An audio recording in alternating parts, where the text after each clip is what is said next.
But I'm not sure, Sayeeda Warsi, that I do describe you as a Conservative politician anymore, do I? I'm still a member of the Conservative Party. But you have made a decision to relinquish my whip in the House of Lords. Right, you are. So a member of the Conservative Party, but not of the parliamentary Conservative Party. What's the difference in your mind? I felt that I needed to step away because there was an issue, a complaint made to the party, and the party wanted to deal with the matter behind closed doors. And I am somebody who fundamentally believes in accountability and open justice and transparency. And you can't believe in that stuff if you don't live by it. And I wanted to deal with this publicly. And I have great friends in the parliamentary party, including actually both the chief whips and the chairman. And I didn't want to make this difficult for them. I wanted to deal with this by stepping away from it for now. It was, in fact, we've spoken to the young woman whose case that you spoke out in support of. It was the young woman with the placard depicting a couple of Tory MPs on one side of the placard as coconuts and on the other side of the placard depicting Suella Braverman as a sort of form of Cruella de Vil. But it spoke to a deeper dissatisfaction, a dissatisfaction that you touch on in your new book, Muslims Don't Matter, and indeed a dissatisfaction or a distinction that I touched on with that quote from Margaret Thatcher, because as we discussed on Full Disclosure not long ago, the party you joined and the party that you're still in are very different beasts. They are. And, my worry, certainly for the last 4, 5, 6 years, has been that increasingly we are no longer a Conservative party. And the kind of things that I fundamentally felt were instinctively conservative, the party of sound money, the party of law and order, the party of international accountability, the party of patriotism and healing, that none of those things were now being displayed either in the language or the policies or the behaviour of my colleagues. And so often people say to me, have you fallen out of love with the Conservative Party? And I would say, well, no, the Conservative Party has decided it's no longer a Conservative Party. And part of the challenge and looking at the conference over the last week has been, at what point is there going to be a realisation that we have moved so far away from core Conservative values, and at what point are we going to find our way back? It doesn't seem to be on the horizon, does it? It doesn't seem likely to be popping up anytime soon, that realisation. I think much will depend Looking at the leadership battle. Yeah, much will depend on who of the four get through. And I think certainly if maybe Tom or even James won, they have the potential and the capacity to move back to a place that you would recognise as and feel comfortable in. Because one of the reasons you don't feel comfortable is because of the way that the party has addressed your faith, has addressed Muslim people, and that is where your new book, Muslims Don't Matter, comes in. I mean, flicking through it, because it's only, it's still wet, I think, the ink on this copy. You must have written this very quickly because it encompasses the riots, the recent far-right riots. It does. I mean, for me, there was a moment earlier on in this year, James, when I just felt like there were so many conversations that were happening with my family and friends. And so many of them were saying, we're thinking about buying somewhere else. We've bought somewhere else. We're planning to move the kids somewhere else. The whole kind of exit route plan Bs. And I had that conversation. I talk about it in the book. I had that conversation with my husband. We regularly go for walks. We were sat in a place not far from where we live, Nostell Priory, having a coffee. And I said to him, do you think we should be buying different kind of assets? Do we feel like we own too much capital? It's not liquid enough. And then I kind of half jokingly said, do you think we should buy some diamonds? Gosh. And I think, and then we just sat in silence for a while. And the enormity of the conversation that we were having hit me. And I thought I need to write. I need to write and explain to people this sense of fear, this sense of heartbreak. I think it's what my kids would call journaling. I was journaling my heartache, and for 12 weeks just sat and wrote. And the week that I finished, the riots happened. Good Lord. And in many ways, when I was making the arguments... The publisher straight on the phone saying, bad news, Sayeeda, you've got to get back in your study. Yeah, well, I was straight on the news to my phone to the publisher to say, look, all the arguments I'm making in my book, this is it. This is what I've been warning of and predicting. And people thought that I was being, I was exaggerating. In fact, I think it was one of your colleagues, Ian Dale, who said, for a number of times I've said Sayeeda Warsi is really going over the top with this stuff. And then suddenly he's had to sit back and say, I absolutely get what she's talking about. Yeah. And I think that those summer riots was a moment being when... able to admit that he was... Yeah, and I think that was a moment when people stood back and thought, right, okay, this is what I'm talking about. So, yeah, it was written in 12 weeks. It's written in real time. It's 150 pages. And I hope it's the start, James, of an important conversation about where this country's going next. But did you feel better when you finished it than you did when you started it? I think I felt better because it was now on paper. Yes. And I think I feel hopeful because I feel it's a tool that I can now use to start the conversation. It's incredibly difficult to try and explain to people what it is that I'm talking about and what has happened over the last 10 to 20 years. So this does that in short form, in quick form.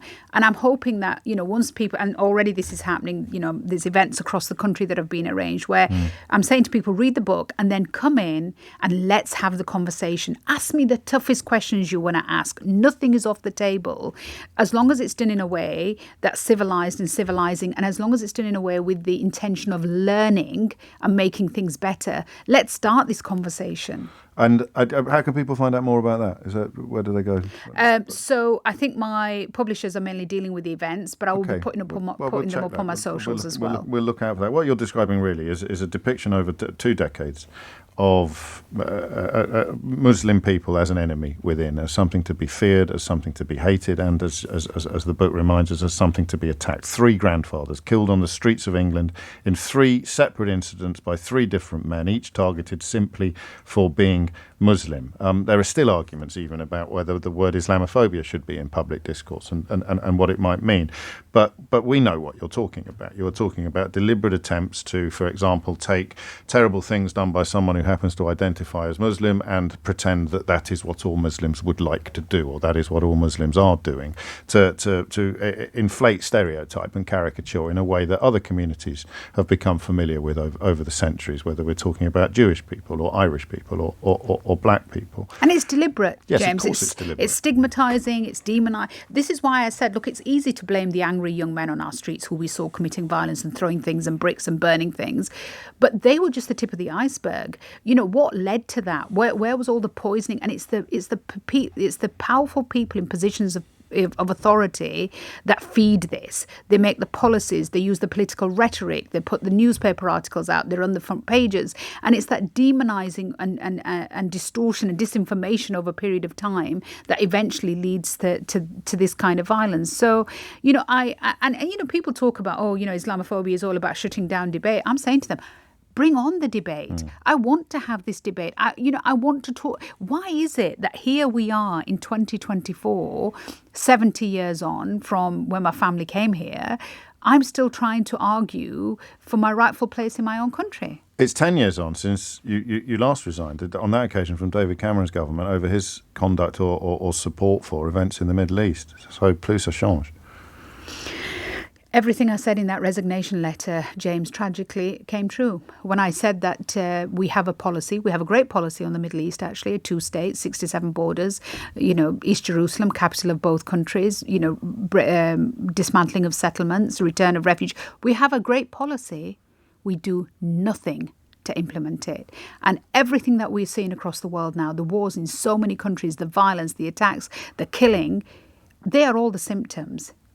The actual disease is occupation. And until we are brave enough to say there have to be 2 countries, occupation has to come to an end, and we have to have 2 states side by side, Israel and Palestine, we're going to see this. Is it fanciful of me to see the 2 strands of the conversation we've just had in the same space? In a way, perceptions of Muslims, depictions of Muslims, informs some of the West's attitude to events in the Middle East? I say that in the book. I basically say doesn't mean it's not fanciful. We might both be daft. Yeah.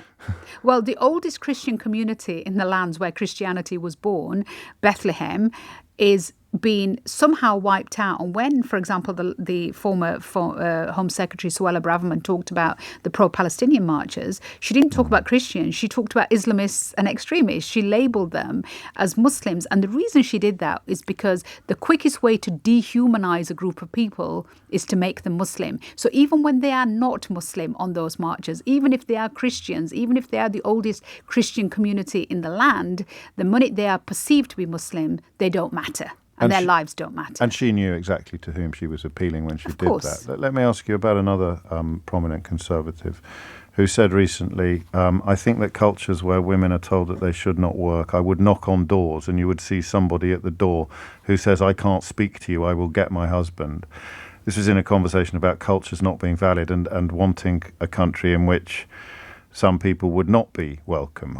Presumably this woman. Who do you think Kemi Badenoch was talking about when she said that? I think we all know, and she did eventually let the mask slip and say that, she thought Muslim communities were not compatible in some ways. But, it just astonishes me. If you look across at Hollywood and the level of abuse women have suffered, if you look in Parliament and the level of abuse and sexual abuse and inappropriate behaviour and misogyny, if you look at the kind of language that I heard when I was a criminal defence lawyer that you would hear in police stations and in courtrooms, if you look at the fact that 2 women a day are killed at the hands of their partners in this country, if you look at the fact that abuse against women in this country is so rife that we have to have a specific policy and a minister to deal with violence against women and girls. If you look at the Sarah Everard case, I mean, it breaks my heart that a woman thinks that issues concerning women and the abuse of women are somehow linked to a culture or a religion or a part of the world. The abuse of women happens wherever vulnerability finds itself up against power, and it happens in all religions, all faiths, all societies. But what she was trying to do is exactly what I keep saying. Let's demonize, let's stigmatize, let's stereotype, let's play this nudge kind of behavior where we're trying to say that lot there are different to the rest of us and let's other them. It was extraordinary on social media how many people who professed to be supportive of what Kemi Badenoch was saying in that context, and I agree that it's pretty clear who her target was, also turned out to be, when I looked at some of their accounts, admirers of Andrew Tate. So their attitudes on misogyny are somewhat mixed, to say the very least. And that brings us full circle because, of course, Nigel Farage cited Andrew Tate as a trusted news source for his contribution to the discourse that many people see as having contributed to the riots that you did manage to include in your new book, Muslims Don't Matter. I did, and I think I find it astonishing how so many people who talk about misogyny within religion, or including Islam, which, by the way, I've spent my whole life fighting for women's rights within all sorts of spheres, including within conservative religious communities, find it very difficult to call out people like misogyny in chief Donald Trump when he openly talks about his misogyny and his treatment of women. So this kind of selective outrage where we get outraged at Muslim men when they're nasty to women, but we don't get outraged at white conservative men or, evangelical Christian men or, super conservative Jewish men or whoever it may happen to be, or Andrew Tate or celebrities or, people, right-wing politicians and their behaviour towards women. This is what I mean. Why is it? Islamophobia is when you hold the Muslim community to standards far higher than you would hold anybody else. And that's exactly what we saw in display, unfortunately, during some of the comments made during party conference. Sayeeda Warsi's new book, Muslims Don't Matter, is out now. Praise on the covers from David Baddiel, Riz Ahmed and David Olusoga, which gives you some indication of the quality of the text that you've submitted. Good luck with it.